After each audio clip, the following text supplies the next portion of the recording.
तुम लोगों ने सुना नहीं? हमने पूछा, किसी ने फत्ते दादा को जानकी का खून करते देखा है? तुम भी खामोश हो सुनैना। तुम बोलती क्यों नहीं? ये लाश तुम्हारी सहेली जानकी की है। और ये अंधी बच्ची जो बिलक बिलक कर रो रही है, तुम्हारी सहेली जानकी की बेटी है। अरे मैडम, बच्ची तो खाली अंधी है, लेकिन पब्लिक तो अंधी के साथ साथ गूंगी और बहरी भी है। सुनैना, तुम फत्ते से डरती हो, भगवान से नहीं। अगर फत्ते ने तुम्हें मार दिया होता और तुम्हारी बच्ची इस तरह रोती होती तो? मां की जगह तो कोई ले नहीं सकता, मगर तुम अपने को अकेला या बेसहारा मत समझो। हम सब हैं ना तुम्हारे साथ। हम तुम्हें नई जिंदगी दिलवाएंगे और तुम्हारी मां के खूनी को फांसी। आओ इंस्पेक्टर आशुतोष, आओ। बोलो, क्या खिदमत करूं तुम्हारी? खिदमत तो ये नाचीज करेगा आपकी। सरकारी मेहमान बनाने के लिए न्योता लाया हूं, क्योंकि मुद्दत हुई है यार को मेहमा किए हुए, जोशे कधा से बस में चिरागा किए हुए। वारंट। पत्ते की गिरफ्तारी का वारंट बाद में कटता है, पेश की जमानत पहले हो जाती है इंस्पेक्टर।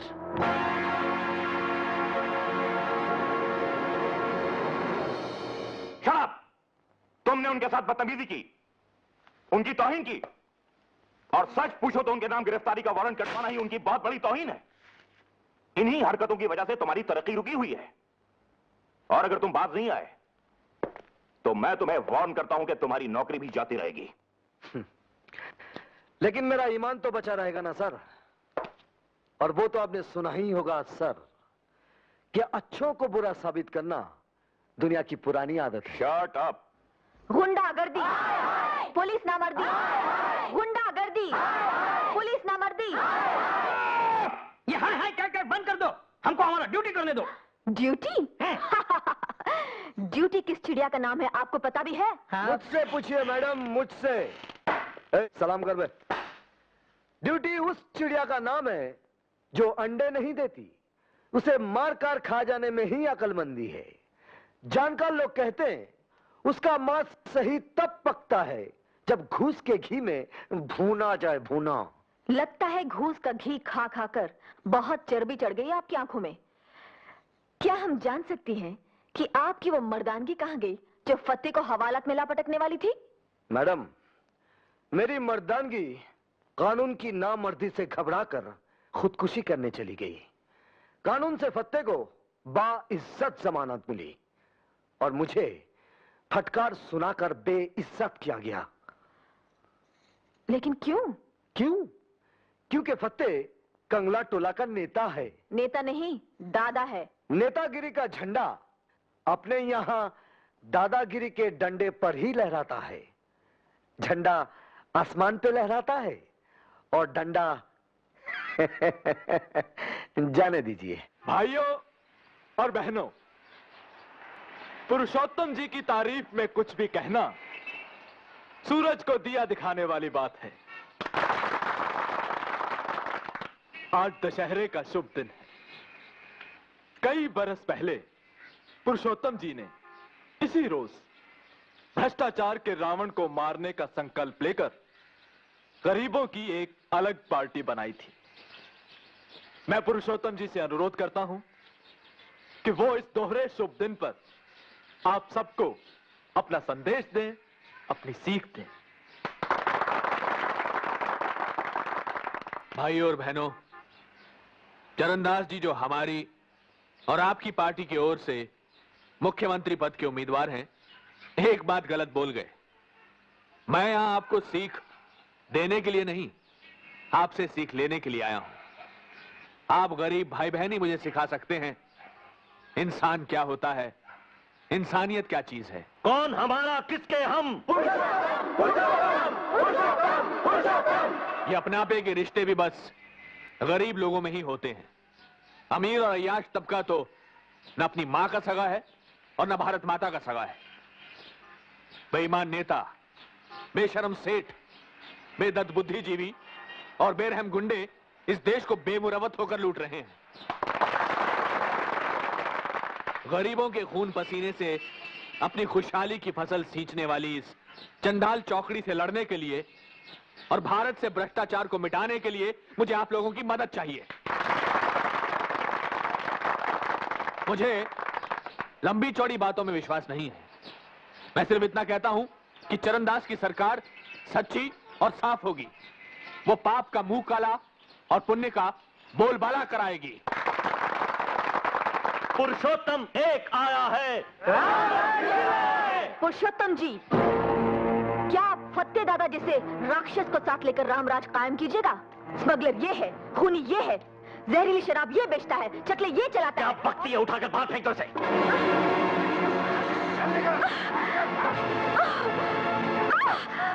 ठहरो, रुक जाओ। ये क्या कर रहे हैं आप? हैं? शर्म नहीं आती आप लोगों को माताओं बहनों पर हाथ उठाते हुए?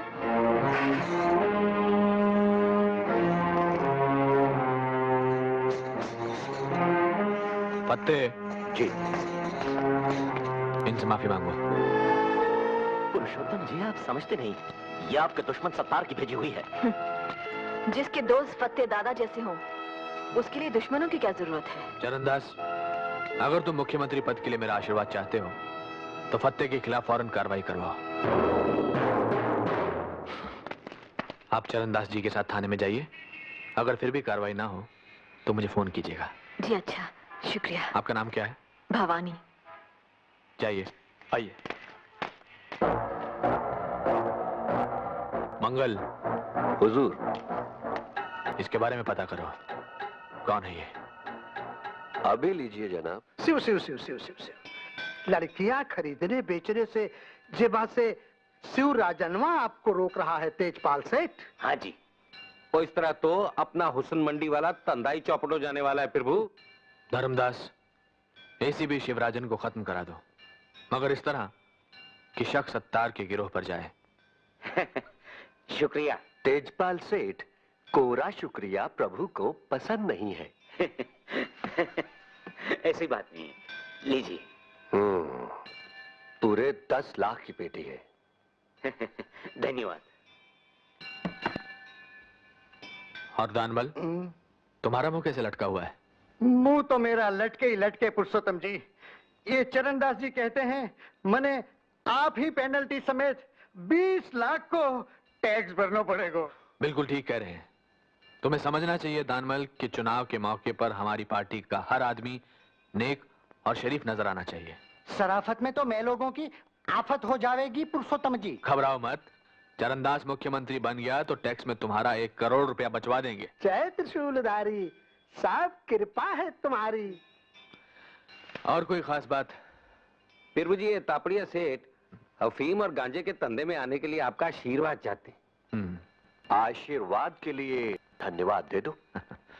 और ये सेठ राधेश्याम है, इनका बेटा कत्ल के केस में फंसा हुआ है और सुनवाई अपने मक्कड़ साहब के कोर्ट में। जहां जज न्यायमूर्ति मक्कड़ हो, वहां अपराधी के साथ कभी अन्याय नहीं होता। जरा राधे श्याम जी को उनके बेटे की जान की कीमत बता दो। हाँ? फकत 1 लाख? फकत 1 करोड़ जी। प्रभु जी की इकाई अब करोड़ से ही शुरू होती है। प्रभु जी, अब तनी नीचे चलकर विश्राम कर लिया जाता। विश्राम करने से पहले जरा ये भी पढ़ लिया जाए प्रभु जी। मुख्तसर सी कहानी आपकी मिस भवानी की। तो भवानी करमवीर गणेश दत्त जी की कर्मठ बिटिया है।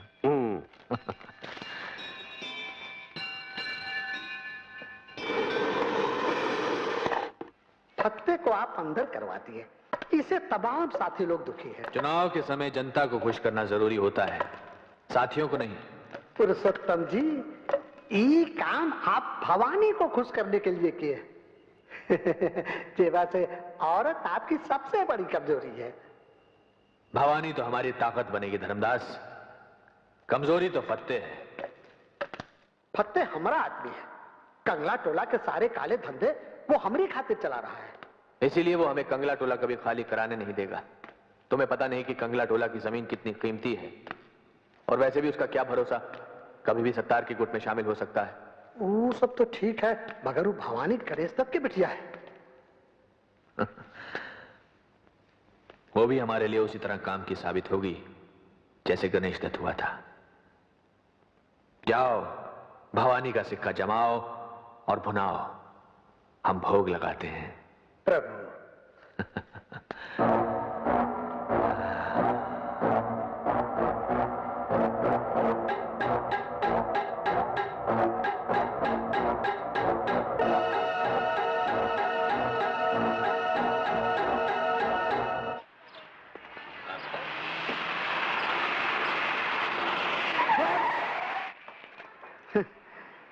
कितना कम है फासला मौत और जिंदगानी के बीच का केशव कुमार। पाल भर गड़िया इधर उधर चली जाती तो जेबा से आप काल के गाल में चले जाते। अब आराम से हमरे संग गड़िया में बैठा जाए और हम जौन प्रसाद लाए हैं सो ग्रहण किया जाए। धर्मदास जी, आप अपनी घूस समेत फौरन चले जाइए। कहीं नखराबाजी में आप ही न चले जाएं दुनिया से। आप मुझे धमकी दे रहे हैं? धमकी नहीं, वचन दे रहे हैं। जो हमरे खिलाफ केस वापस न लिया तो आपकी पवित्र आत्मा को देह के पापी पिंजरे से मुक्त करवा दिया जाएगा। चलो।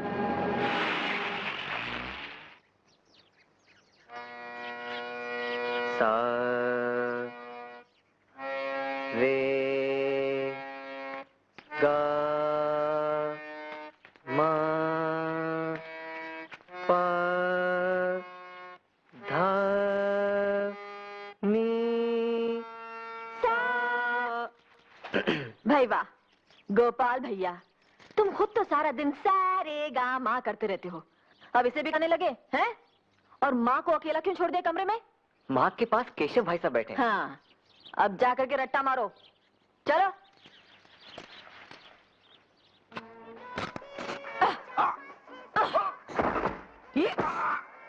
कमला जी दीदी, अब तुम करके बताना। भवानी जी, गोया आप यहाँ औरतों को मर्दों की पिटाई करना सिखाती हैं। सिर्फ सड़क छाप मजनुओं की। महल छाप मजनुओं की नहीं। आप हमारे साथ आइए। चलिए। यहाँ हमने औरतों के लिए डॉक्टरी और कानूनी सलाह देने का इंतजाम किया है। आइए। दर्द देने वाले दवा बंटवाएं तो पुण्य होता है भिक्टरी विनायक, और ना इंसाफी करने वाले कानूनी सलाह दिलवाएं तो और जास्त पुण्य होता है।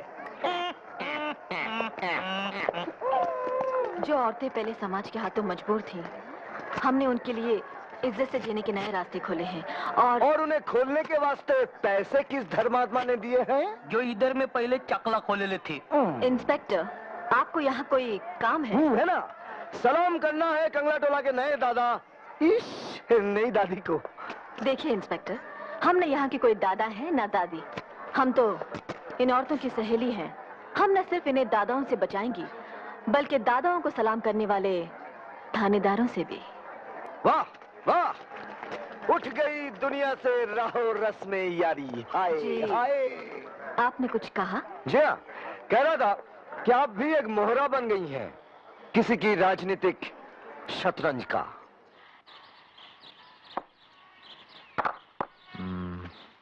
नमस्कार पुरुषोत्तम जी। आओ भवानी आओ। मंगल ने बताया कि आपने हमें याद किया है। भाई, काम के वक्त काम के आदमी को ही याद किया जाता है। दरअसल हमें पार्टी के चुनाव प्रचार के लिए कोई काम का आदमी नहीं मिल रहा। तुम ये जिम्मेदारी संभाल लो। रामू जी साहब। जरा लाइब्रेरी में चाय रखवाना। अच्छा साहब। मैंने चरणदास से कहा है कि अगर हमारी पार्टी की सरकार बने तो तुम्हें समाज कल्याण मंत्री बनाए। लेकिन पुरुषोत्तम जी, हम किसी पार्टी या सरकार की नहीं, जनता की सेवा करना चाहते हैं। आओ भवानी, मैंने भी कभी किसी सरकारी गद्दी पर बैठना मंजूर नहीं किया। मेरे गुरुजी का कहना था कि सरकार से किसी भी तरह जुड़ना अपने हाथों में सोने की हथकड़ियां डलवा लेना है। आपके गुरु कौन थे? आपके गुरु? करमवीर गणेश दत्त जी। करमवीर गणेश दत्त जी आपके गुरु थे? थे और आज भी हैं।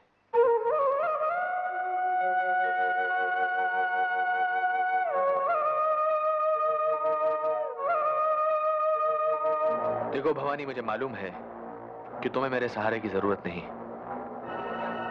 लेकिन यकीन मानो, भ्रष्टाचार से लड़ने के लिए मुझे तुम्हारे सहारे की सख्त जरूरत है। हम राजनीति से हमेशा दूर रहती आई हैं। हमारे पिताजी कहा करते थे कि इस देश को पार्टीबाज राजनीति की नहीं, बल्कि गरीब नवाज नीति की जरूरत है। पुरुषोत्तम जी की इस मंच से अगर हम बोल रही हैं, तो सिर्फ इसलिए कि ये मंच चुनाव लड़ने का नहीं, भ्रष्टाचार से लड़ने का मंच है।